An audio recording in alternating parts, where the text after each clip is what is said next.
Hi, my name is Jolynne Aszterbaum, and this is my literacy journey. To this day, I remember how excited I would get when somebody from the office would come by our classroom and then have the little package of like the scholastic book orders all in their little packages. And I was just so excited. I could not wait to see what books I was going to get. I'd always get Ramona Quimby or all the cute animal books. That was just so much fun to me because I loved reading and I just loved to get the little pile of books at the classroom. And then I also loved the Scholastic Book Fair. I seriously remember how it smelled. I loved the smell of the books, and I would just want to stay there forever. And I usually would because I couldn't make a decision. And also, my parents would give me just a little bit of money so I could choose the right one. I will always remember the day that I walked into Mrs. Pollard's class, and there were construction paper footprints all over the classroom, all over the ceiling, all over the bulletin boards, kind of like something had walked all over the classroom. And I just was like, oh my gosh, this is so exciting. I can't even handle it. What's gonna, I was such an imaginative little kid, and I was so excited at what she was going to do because she was known for doing these creative writing projects. And I knew we were going to have to write about what came into our classroom. And that's exactly what it was. I was very excited.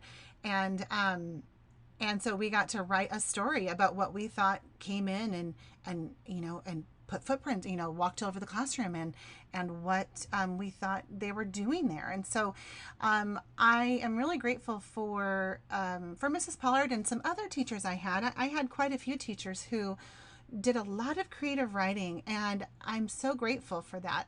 One of my favorite things, and you'll see in the pictures over here, um, was when my teachers would cut the paper into the shape of the topic we were writing about. So you'll see my clover and the little trip to California. I was from Wisconsin at the time, and anyway, so I feel very fortunate that I had teachers who really cared about that creative writing process and developing those language skills, writing skills, and just really making it fun. That's what I realized, that are the things that are most memorable to me are the things that were fun.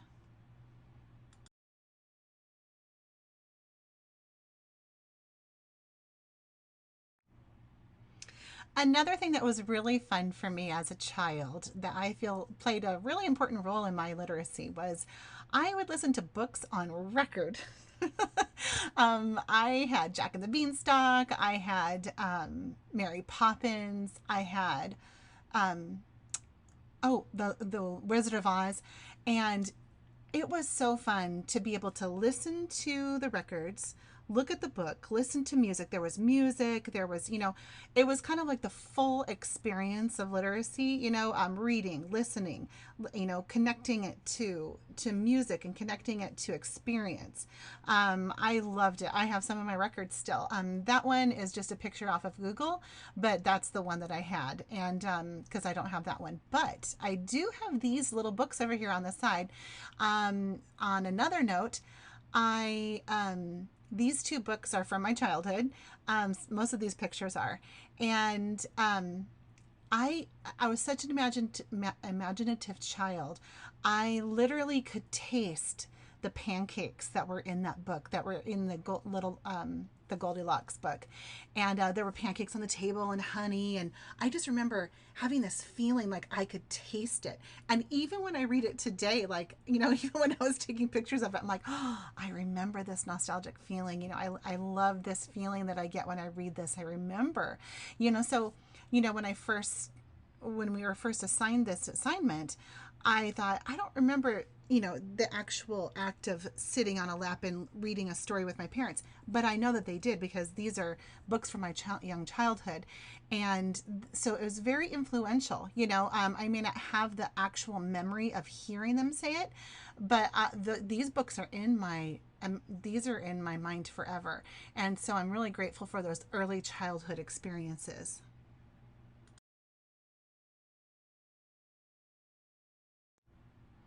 as you have already heard, my parents were definitely influential in my literacy journey, as well as Mrs. Pollard. All the creative writing fun stuff that she did, it was just so monumental to me that she did so many fun things. One thing I didn't mention before was my parents would also get me any book that I was, whatever topic I was interested in. So I was a huge Mary Lou Retton fan in 1984 Olympics. And I was in gymnastics at the time, and I loved her. I thought she was my idol. So my parents, they'd get me those magazines right there, and they got me the book, and it's, just anything I could read. So that was, super helpful to be able to experience that. The excitement that I had for watching her in the Olympics and that kind of thing, but also to read about her.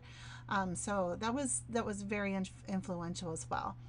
The reason I put pictures of those little copies up there is, I know this sounds silly, but so those are Xerox copies. Most of you all, if you're listening to this, I don't know who else listens to this besides Dr. Killen, but those are called Xerox copies, and there was a machine in the 80s and probably 70s, I don't know, 70s, 80s, where it was a copy machine, but it used like this blue ink. So everything that came out of it was this blue ink, and they were warm. So I remember wanting to pass out the papers because they were still warm. They had this really great smell. I mean, maybe other people wouldn't think that it smelled good, but I remember it. And I always remember feeling so excited with those sensory, things that I would experience with those papers, the warmth and the smell, because I loved all the worksheets that we would have to do with those. Mostly they were like vocabulary and alphabetical order and things like that. I just loved grammar. I loved words. I loved all of that kind of stuff. So those little papers, I still have them. Those are mine from like probably 40 something years ago.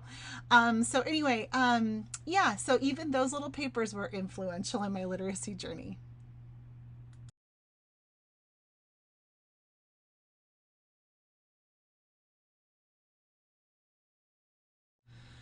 I remember watching The Lion, the Witch, and the Wardrobe movie for the first time and thinking, wait a second, that's not what Mr. Tumnus looks like. That's not what Narnia looks like. I had only read the books, and so I had this huge imaginative place in my mind. I mean, I knew exactly what it looked like, and the movie director's vision wasn't the same as mine. So it was kind of disappointing for me. So I just really think that is what is really beneficial to read alouds, is that kids can close their eyes, they can picture it themselves, they can make the words come to life in whatever way that they want. Nobody has to determine what it looks like in their imagination. And I think it's really important when it comes to language, reading, concept development. I think it's really important that kids are allowed to have an imagination about what they're reading, and they're not told what something looks like. So that I know that was my experience, and I loved it. I would love when my teachers would read out loud to me, and or my parents. I would love that. So yeah, I think that's really beneficial for classrooms, or with your own children. I have 4 kids of my own, and of course I read to them, their whole entire lives. I loved reading Anne of Green Gables to my daughter, and that was just so fun to relive that through her eyes. Her imagination, her listening to stories, and maybe not understanding the words right away, but in context, she would understand it. And I think that's one of the beauties of read alouds.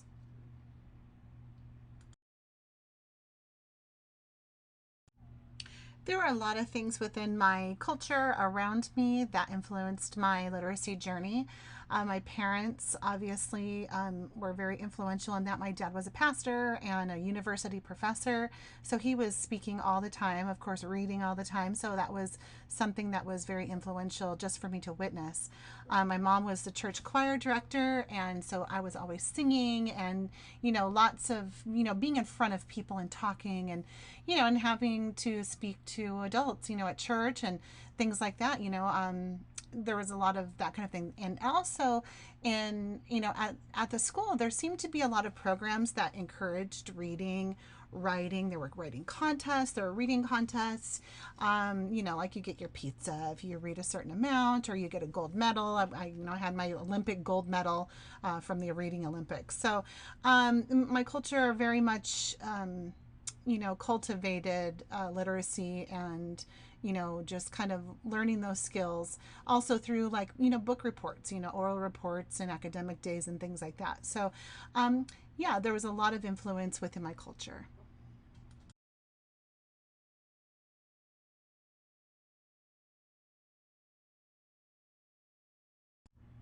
As I read through the theoretical perspectives, I can see how all of them, really do connect to the gaining of literacy skills. I think the one that resonated the most with me was a sociocultural theoretical perspective, specifically Lev Vygotsky.